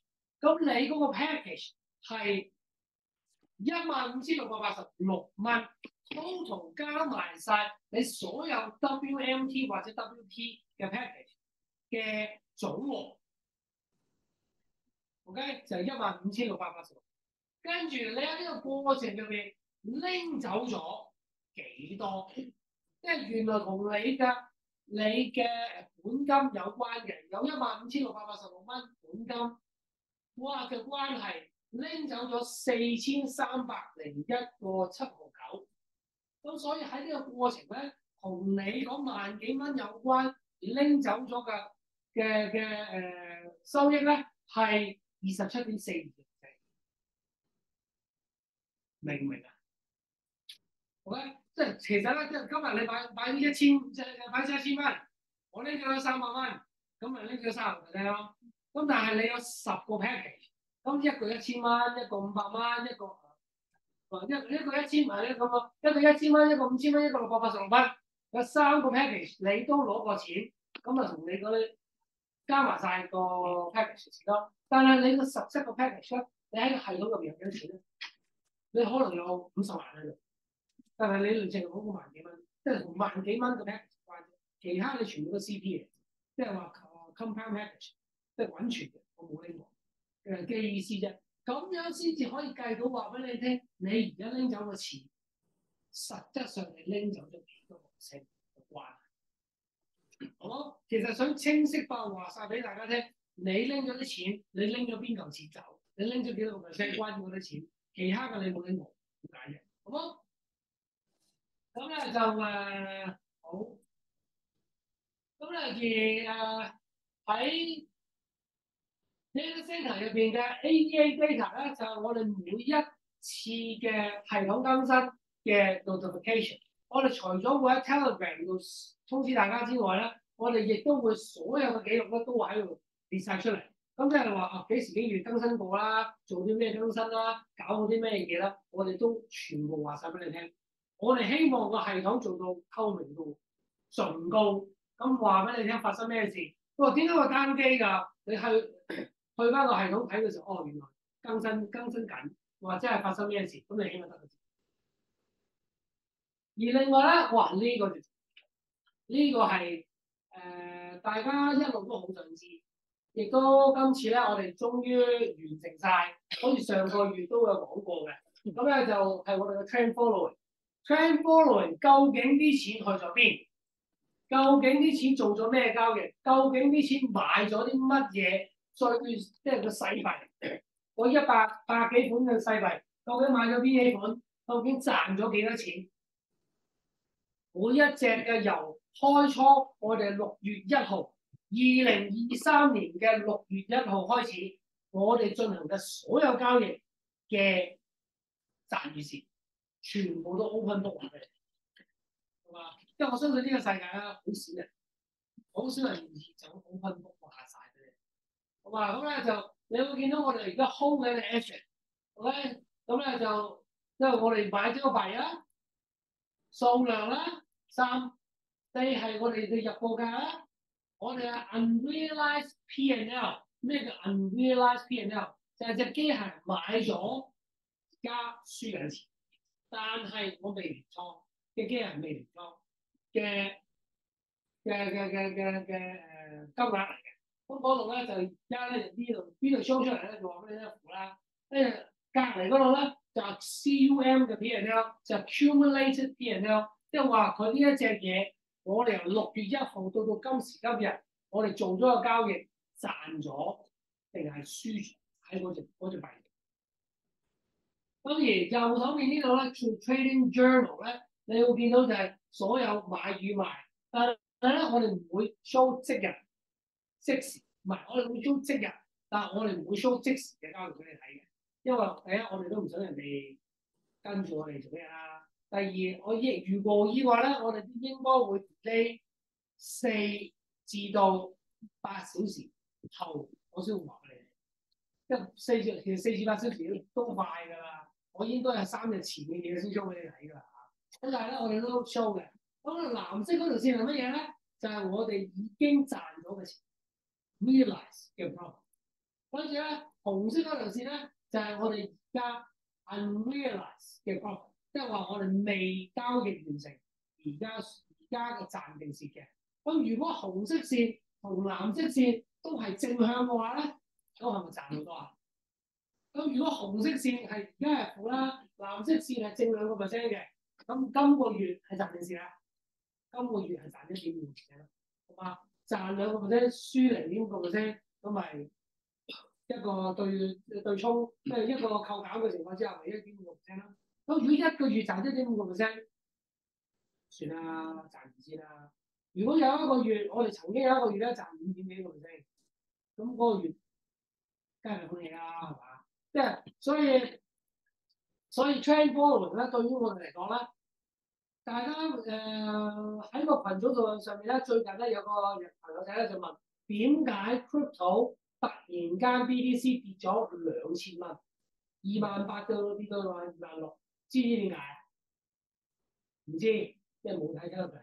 我 send 咗信息出嚟啦。Elon Musk 做乜嘢？SpaceX 嘅嗰間公司將個手頭上嘅 BTC 突然間大手沽出，咁佢沽出嘅時候發生咩事啊？佢就係好冧嘅事咯。BTC 冧啦，ETH 冧啦，99幣冧咗10鬆啲個 percent 啦。好啦，咁冧完之後咧，最近 BTC 有冇升翻上去啊？冇喎，一路喺度徘徊緊喎，係咪橫行喎？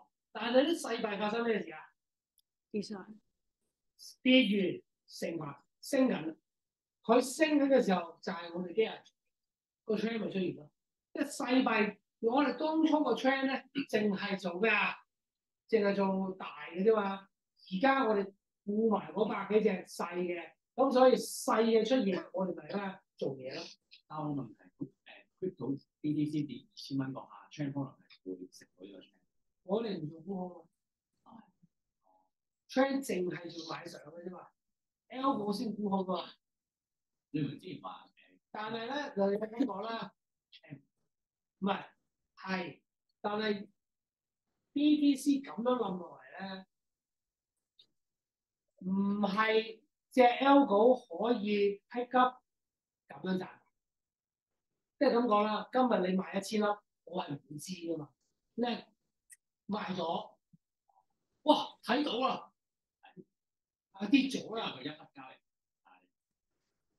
你唔係大市出 L 股係睇大市嘅，唔係睇巨鯨喺度第一筆紅咁落嚟，紅咁上去，即係佢會睇住巨鯨，但係巨鯨唔會話咗俾你聽，喂我賣啦咁啊嘛，係咪啊？我所以咧，即係巨鯨做嘢唔係我哋唔想知，我哋都好想知，但係只係做完你先知咯。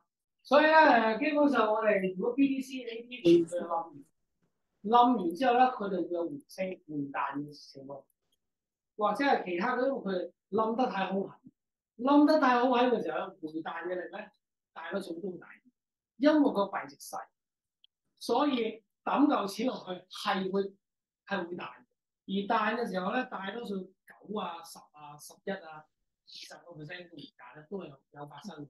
咁所以點解我哋個 trend 可能就係專係捉嗰啲彈嗰啲？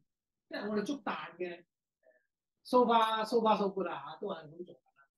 而呢一個咧係我哋亦都喺叫做 market data，咁呢個咧叫做segment analysis。咁呢一部分咧就係我哋已經上次亦都公佈咗啦，今次咧亦都好詳細咁希望 show 俾大家睇嘅咧，就係呢一度咧我哋會 show 過去嗰5日市場上面，如果大家買股票啊，呢一支咧應該係 Nvidia。最近 Nvidia 嗰啲股票啦，連續幾日啦都係向上。咁啊喺向上嘅情況之下咧，就係紅色嘅部分咧係咩咧？就叫做沽空情緒，即係惡劣情緒。灰色咧就叫中性情緒，綠色嘅咧嗰張咧叫做正向情緒。咁如果有一個股票嘅正向情緒多嘅話，咁你咪會開始留意。咁如果你話嚟炒股票嘅啱啱用，都啱用。咁我哋呢一樣嘢咧，其實已經喺我哋嘅運算，喺我哋成個系統嘅運算嘅資訊之內，我只係 show 俾大家睇，有啲咁嘅嘢。究竟未來嘅時間，成個 L 股系統點樣可以用呢一個data 嚟做分析，而我可以嚟炒其他嘢咧，好冇？咁啊就今日唔多講啦，咁但係咧就資訊會有喺度。俾大家做參考。好，咁 setting 上面咧喺度，哇！呢個 setting 咧就上面嘅資訊咧就係你嘅 account 啦，你個名啦，你個 password 啦 ，AVA point 就係你而家有幾多 point 啦，reference code 咧就係自己嘅推薦碼 ，recommender 咧就係我個推薦人係邊個，你可以自己 edit。我覺得譬如今日Jackie 嘅推薦人係譬如係我啦，所以咧你會喺個 recommender 咧你就會見到我嘅。好啊，咁我個名咧就係 AVA8888，我當我啦嚇，咁你就見到我呢個名。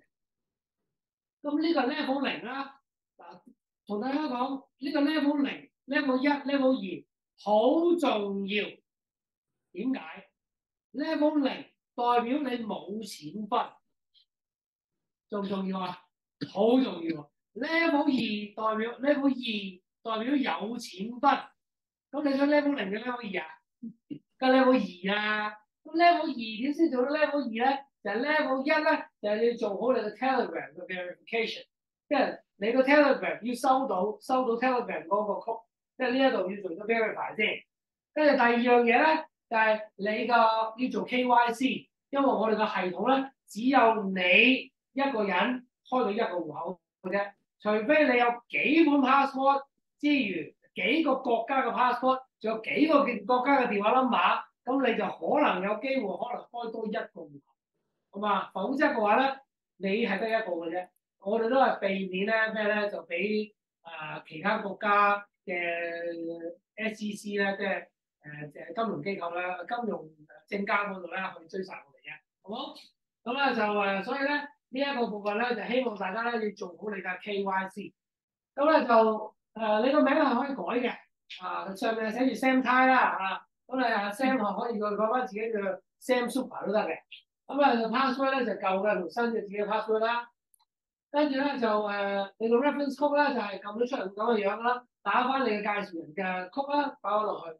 咁呢度嘅 verify Telegram ID 咧就同啲 show 咗俾大家睇。你用你嘅 Telegram 或者你個電話嘅 camera 掃落去咧，就會睇到個 AVAI robot 嘅出現。而 AVAI robot 咧，你攞翻個 code 咧，你就會咩做 verification， 你就見咗咩啊？呢個type。你個 verification 嗰度咧變咗 type 1嘅。好，咁咧就呢一個咧就係你個identity verification 個部分。咁你第一咧就要你選擇你到咗咩國家。而家咧就係香港、台灣。咁我哋嚟緊咧就會加埋其他嘅國家嘅，因為大多數咧我哋而家嘅大多數嘅使用者咧都係喺呢兩個國家為主。咁其實咧仲有冇咧？其實有英國、加拿大。我們要把英國、加拿大、澳大利亞的現在比較多移民在那邊，他們有資料在那邊，好不好？咁所以咧就一定要加翻嗰啲人落去啦。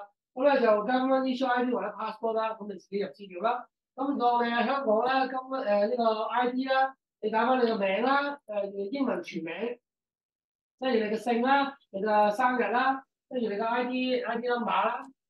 跟住撳 next 咧，就係麻煩大家將你嘅身份證啦嘅正面同背面打翻上去。呢度有講明啦，就係唔好有反光啦，唔好蒙啦，唔好歪啦。咁咧就咁隻 AI 先至可以幫你 detect 到究竟個資料正唔正確啦，同你輸入嘅。咁咧就我建議大家咧就本身咧就可以做呢一個有一張紙寫低你自己資料影相。但我就覺得簡單啲咧，直接揸住個 ID 咧，自己嘅 ID 擺喺個即係影 camera 嘅時候，影個 ID 影埋自己嘅樣，基本上應該一樣樣噶啦。咁咧就去做呢一個 upload 翻嗰張相。咁你就之前咧，我哋曾經遇過嘅咧，就係用手提電話就咁影咧，個 resolution 太高，都 upload 唔到嘅。但係好似呢個已經 fix 咗㗎啦，好冇？咁呢個 resolution 太高嘅呢個問題已經解決咗啦。咁所以咧就直接可以用個手提電話影咗就上去啦。好，咁呢個部分咧完成咗呢個 identity verification 之後咧，就係 my deposit address 收錢。收錢重唔重要啊？好重要。好，咁呢度咧記住，咁咧你個我哋 withdraw 去你嘅 deposit address。OK，因為我哋好清晰。就我哋會 store 去你嘅 deposit address。咁你嘅 deposit address 咧，因為你喺 Binance 或者 Bybit 嗰度咧撳咧，撳你嘅錢包，撳你嘅儲值或者 deposit 嗰度咧，就會出現咗呢個地址。咁咧你要揀嘅咧就 BEP20。咁我建議大家咧，如果你有 Binance 嘅話咧，你用 Binance，因為手續費平啲。咁如果你係 Bybit 嘅話咧，因為我哋係 Binance 啫嘛，Binance 對 Binance 咧2毫9錢加。咁如果 Binance 對 Bybit 咧，就好似7毫幾錢，多咗5毫子。咁嗰個畢竟係 Binance 內部嘅就係平啲咯，外部就係貴少少咯，好唔好？咁咧就呢一個地址，咁你撳 edit 之後咧，就會產生咩咧？就 get verification code，就一定要喺你嗰個Telegram 度，你撳 get code，你嘅 Telegram 就會彈出你個 code，跟住輸入咗呢個 code 之後，你先至可以擺一個新嘅地址落去。點解要咁做？你唔會希望阿茂阿壽都會改到你嘅地址噶嘛？即係首先話，喂，我想改地址啊，真係你啊，真係我啊，哦，好啦，你確認咗啦嘛，咁我俾你改啦。所以你改完呢一個，你就可以擺你新地址落去，跟住就 confirm。你 confirm 咗嘅時候咧，我哋隻 AI 咧會立刻去確定呢一個地址係唔係 BEP20嘅啫。我哋唔會確認嗰個你嘅地址係咪啱，因為我哋都冇辦法確認，好冇？所以咧，我哋只會確認佢係咪 BEP20，而我哋冇辦法確認你啱啱輸入嘅地址係真定假。OK， 係咪你嘅我哋都唔知，因為你確認咗係你啦嘛，你就輸入咗啦，咁我哋當係你㗎啦。咁咧呢個咧就係 API key。咁如果你係 Binance 嘅，咁咧就喺cancel 隔離嗰度咧，就叫 API key AUTH setting。咁呢一個 setting 咧就係話，喂，我唔知喺 Binance 點做喎。咁你直接撳呢個 setting 咧，你就會揾到一步一腳印咁教晒你點做。但係如果你係香港人喺香港用香港身份證嘅話咧，我建議大家唔使撳呢個掣，因為香港人唔用得 Binance。咁但係咧，你喺外國咧有好多國家咧都可以用 Binance。咁如果你係香港人咧，你就香港人、美國人、加拿大人、新加坡人都建議用 Bybit 嘅。咁 Bybit 咧就 setting 咧就係撳呢個 API key，我對自己有authorizing setting。咁呢個咧就 input API key 同埋 input security key。呢個 secret key 咧好重要。喺 Binance 或者 Bybit 入邊咧，佢只會顯示一次。你 set 嘅時候，佢會只會顯示過一次。你嗰一次 copy 擺咗喺度咧，佢就 set 咗㗎啦。咁嗰個secret key 咧係唔應該俾任何人睇到佢究竟入面寫咩嘢，除咗你確定你要信任嘅平台以外，好冇？所以如果你嘅 API key 嘅 secret key 你係記錯咗、copy 錯咗、打錯咗、做錯咗嘅話，可以點樣做過？delete 咗你本身 API set 咗嗰個 delete 咗佢，重新開過一個，好冇？咁你就可以擺翻一個新嘅 API key 同埋一個 secret key 擺翻落去。OK？咁但係如果你手多嚟呢一度唔小心 high 咗個 delete 掣，跟住又撳 confirm 嘅話咧，我就幫你，好冇？咁所以咧就大家要小心要注意 API key 入邊嘅 secret key。而 API key 咧就成日都 capture 唔到嘅，冇問題嘅。OK， 新嘅 algo， 我哋今日咧其中一個成個系統嘅分享咧，就係呢隻新嘅 algo 同埋未來市場嘅趨勢點樣究竟喺呢個市場上面應該點樣去選擇去抉擇，我哋點樣去投資嘅市況咧？到我哋今日咧就邀請咗阿 Ray 咧同大家去做一定嘅分享。OK，唔該晒。咁咧，我哋頭先阿 Victor 都講得好清，講得好詳細啦。咁我哋點解要整個新嘅 algo 啦？首先講翻，因為咧，其實大家都知道，頭先 Victor 都有解釋過，有啲低勝率嘅交易系統，有啲高勝率交易系統，但係其實各有好處嘅。當然話，我哋一定係想高勝率啦，但係其實點解有陣時會低勝率咧？因為我哋要捕捉啲大趨勢咧，難免有陣時可能啲勝率咧 under 50% 都唔奇嘅。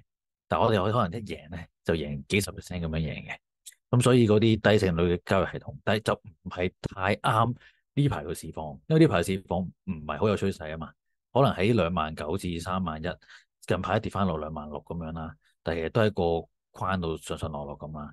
咁去到26,000其實好啦，啲叫做有趨勢，因為我哋用 algo trade 嘅話咧，我哋唔使理佢升定跌嘅，最緊要有趨勢，我哋就可以賺到錢嘅。咁但係問題，如果好窄波幅嘅時候咧，點樣可以賺到錢咧？咁我哋亦都寫咗個新嘅 algo 啦。咁我哋可能係分段買入，用啲策略去平均注碼去做呢個操盤嘅。咁所以大家見到啦，個勝率其實可以去到90幾%嘅。而家 profit factor 咧去到16嘅，而個租單只係7%嘅啫。但係當然你話個勝率高啦，但係個盈利會唔會好高咧？其實都有11%喎。so far so good 啦，你話好好咧就唔算，但係絕對喺呢個市況咧係賺到錢咧，賺咗11%咧都好過大家去收到息㗎啦。OK，可以去下一頁。你見到平均個成交啦，匯市股個 trade 都贏到5.幾%啦。咁所以我哋用一個多進多出嘅方法咧，去用個平均注碼去捕捉呢啲咁嘅區間嘅市況咧，咁啊多一個選擇俾大家去獲利啦。咁大家見到個圖表啦，如果我哋好有趨勢嘅時候咧，就用左上面個方法啦。但係好似右手邊個圖咧，見唔見到好似喺個區間度不斷喺度徘徊，有上有落，有上有落。咁呢啲市況咧，如果你跟趨勢咧，就好容易輸錢嘅，因為其實佢冇趨勢啊嘛。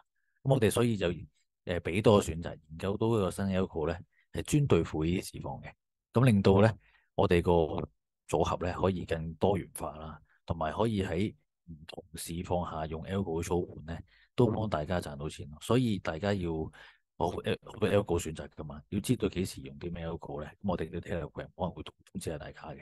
咁另外咧，如果你可以分散到喺用唔同嘅 algo 嘅比例啦，咁亦都可以令到你成個組合咧，可能拉翻一季睇，哦，咁可能有啲 algo 係賺唔到錢嘅，但有啲 algo 賺得好好喎，咁拉翻勻個組合咧，其實你個成個 algo portfolio 咧都係賺錢嘅。係啦，我哋去係係啦，咁我點樣操作啊？究竟好似頭先呢個情況啦，咁如果我哋喺個區間度爆咗個區間入咗一注，咁我哋問題我哋仲有子彈噶嘛？萬一再插落嚟嘅時候咧，咁落到去而家27,000、26,000嘅話，我哋不斷再入啊，咁我哋唔會入太多嘅，可能去到5注度咧，咁我哋就入晒貨噶啦，咁我哋就平均注碼，咁令到我哋彈翻去中間呢啲位嘅時候咧，咁我哋就開始慢慢獲利啦。咁如果喺一個區間嘅情況下咧，咁我哋呢個操盤方法咧就容錯度比較高啲咯，因為我哋唔使好精準喺正個底度買啊嘛，因為我哋有幾次機會去買，咁只要喺個區間度唔走出個波幅嘅時間咧，反而我哋呢個方法咧就喺啲上上落落，上衝下洗嘅市況咧，咁就可以獲利到咯。啊，咁因為 BTC 咧就唔同之前咧，不斷大波幅啦，唔一定嘅，因為始終佢7乘24咧，咁有好多時間咧，其實都似咁樣嘅喎，喺啲區間度上落嘅喎，咁所以呢個方法我哋係特登設計喺區間上落嘅時候用咯。下一頁。好啦，咁我嘅分享部分差唔多，我交翻俾阿 Victor 先。唔該晒 Ray 同我哋分享啦。咁咧就其實咧喺呢個區間上面咧，啱啱呢一隻莊咧，亦都係我哋叫做咩名啊？呢一隻咧就叫做網格交易。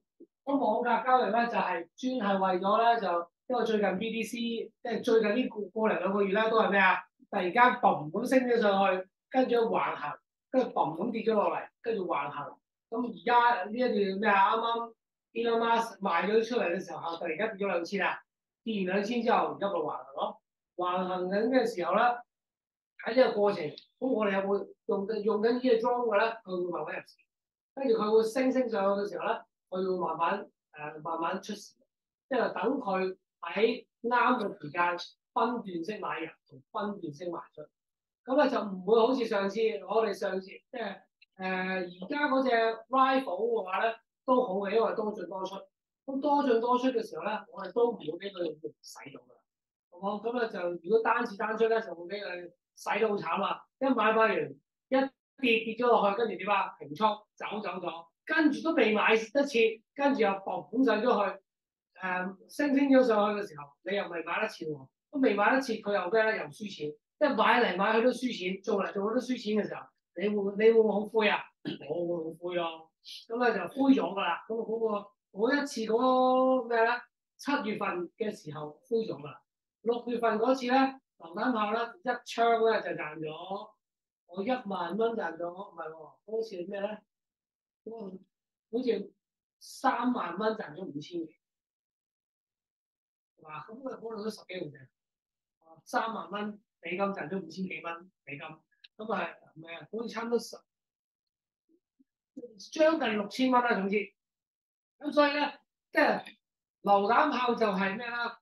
轟炸佢，總之中嘅話咧就中，即係中好勁嘅，輸就輸少少，係咁輸，但係一中咧就中好勁。呢個就係榴彈炮嘅特性。咁所以每一個機械有佢嘅特性。我會自己咧，即係我都 show 到俾大家睇嘅就係、你可以見得到啦。我係有無人機啦，又有 rifle 啦，又有榴彈炮啦。即係呢個係我自己嚟㗎，即係你可以睇得到。咁喺咁嘅情況之下，我哋會唔會我哋而家係得無人機 BTC 啫，我哋無人機嘅 ETH 都會開㗎嘛？咁所以咧就喺咁嘅情況之下，我會你又見到咩咧？我哋可以一隻幣多做嘅，我再開呢一個咧就榴彈炮 BTC，可以做我會開埋一隻榴彈炮 BTC 喺同一個 account 度。咁啊 ETH 咧我又會開3隻，BTC 我又會開3隻。我可唔可以全部都開一個？咩意思？全部都開一個？呢度有10個嗰啲。我建議唔好全部開。嗱，我啱啱噏咗㗎啦，嗰三隻係我比較有信心，我一路都有錢賺。第一隻咧就無人機嘅就係做網格嘅，跟住咧榴彈炮同埋呢一個步精準步槍會3款，我自己會3款都用，3款用喺 BTC， 3款用喺 ETH， 我同時間會6隻 algo 進行緊。而3隻喺一個幣，3隻喺第二個幣。咁你諗下，你最少係500蚊一隻幣啊嘛。咁你咪500蚊分散投資咯。咁千零蚊美金，咁你當你3000蚊美金咪開晒6隻咯，係咪？咁如果你話漲再多啲嘅，我想問一下，我今天開了一個 rifle，下了5000，那我可以下個月我想再加5000，我加。可以再開一個，現在已經可以一個幣種開很多個。哦，可以同時間開2個 rifle。答出嚟啦，大家，好嘛？可以。但如果有虧損繼承，是怎麼從原本的虧損繼承下來？當然有比較好的，就是2個5000，還是1個1萬，就是停掉了。冇呢個比較好㗎。啱嗱，咁講，我講一講先，因為我會自己嘅。咁咧就。如果大家開Rifle BTC 咧，你可以開咗一個5000，跟住你可以再開多一個5000，咁啊你開10個5000都冇所謂，有500蚊。咁但係咧，你會喺第一個嚟，你見到我呢個 Rifle BTC 啦，我係輸咗38.5% 㗎嘛。好啦，輸咗38.5%，咁即是話代表咩嘢咧？我係如果我想繼承呢個輸嘅部分，我要賺翻佢，我先收手續費嘅話咧。